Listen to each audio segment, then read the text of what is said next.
পবিত্র মুহররম মাসে আমরা বিশেষ 3টি আমল করতে পারি, যে 3টি আমল কোরআন এবং হাদিস দ্বারা প্রমাণিত।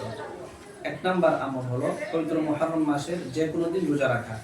হাদিস শরীফে আসছে, রাসূল করিম সাল্লাল্লাহু আলাইহি ওয়াসাল্লাম বলেছেন, আফযালু সিয়ামা বা'দা রমাদান শাহরুল্লাহিল মুহররম, অর্থাৎ আল্লাহ পাক রব্বুল আলামিনের কাছে পবিত্র রমজান মাসের পরে সর্বশ্রেষ্ঠ রোজা হচ্ছে মুহররম মাসের রোজা।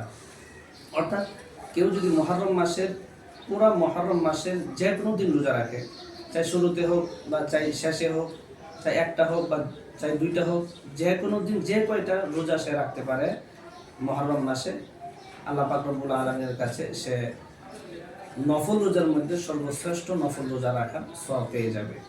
মুহররম মাসের 2 নম্বর আমল হলো পবিত্র মুহররম মাসের 10ম তারিখে অর্থাৎ আশুরার দিনে রোজা রাখা।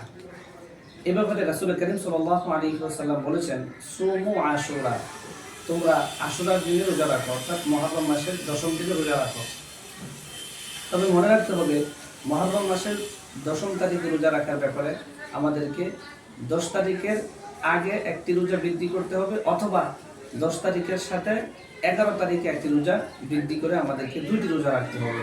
এই ব্যাপারে রাসূল করিম সাল্লাল্লাহু আলাইহি ওয়াসাল্লাম বলেছেন, ওয়াখালিফু ফীহিল ইয়াহুদা, অর্থাৎ মুহররম মাসের 10ম তারিখে রোজা রাখার ব্যাপারে তোমরা ইহুদিদের সাথে মুখালাফাত করো। অর্থাৎ ইহুদিরা মুহররম মাসের শুধু 10 তারিখে রোজা রাখে, আর তোমরা মুহররম মাসের শুধু 10 তারিখে নয়, 10 তারিখের সাথে 9 তারিখে অথবা 10 তারিখের সাথে 11 তারিখে মিলিয়ে তোমরা 2টি রোজা রাখবা। তাহলে তোমাদের এই ইহুদিদের সাথে ইহুদিদের আমলের সাথে তোমাদের আমলের একটা পার্থক্য হয়ে যাবে।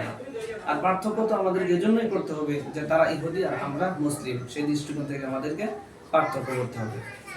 তাহলে মুহররম মাসের 2 নম্বর আমল হলো আশুরার দিনে 2টি রোজা রাখা। পবিত্র মুহররম মাসের 3 নম্বর আমল হলো পবিত্র মুহররম মাসের আশুরার দিনে আপন পরিবার পরিজনের উপরে মুক্ত হস্তে অন্যান্য দিনের তুলনায় একটু বেশি খরচ করা, ভালো কিছু ব্যবস্থা করা। এই ব্যাপারে রাসূল করিম সাল্লাল্লাহু আলাইহি ওয়াসাল্লাম হাদিসে পাকে বলেছেন, মান ওয়াসা আলা ইয়ালিহি ফিন নাফাকাতি ইয়াউমা আশুরা ওয়াসা আল্লাহু আলাইহি সাইরা সানাতিহি, যে ব্যক্তি মুহররম মাসের 10 তারিখে অর্থাৎ আশুরার দিনে আপন পরিবার পরিজনের উপরে মুক্ত হস্তে খরচ করবে, অন্যান্য দিনের তুলনায় একটু ভালো খরচ করবে, ভালো কিছু ব্যবস্থা করবে, আল্লাহ পাক রব্বুল আলামিন বাকি বছরের বাকি দিনে আল্লাহ তাআলা তার রিজিকে বরকত দান করবে। মনে রাখতে হবে, এই আমলগুলো হলো নফল বা মুস্তাহাব আমল, যে করবে সে সওয়াব পাবে, যে করবে না সে সওয়াব পাবে না। কিন্তু এই আমলগুলো করতেই হবে এরকম বাধ্যতামূলক না। এটা বলার উদ্দেশ্য হলো, কেউ এই সমস্ত আমল নিয়ে বাড়াবাড়ি করি, আবার কেউ ছাড়াছাড়ি করি। অর্থাৎ এগুলো নফল ও চিক আমল, যারা পারি আমরা এই আমলগুলো করার চেষ্টা করি।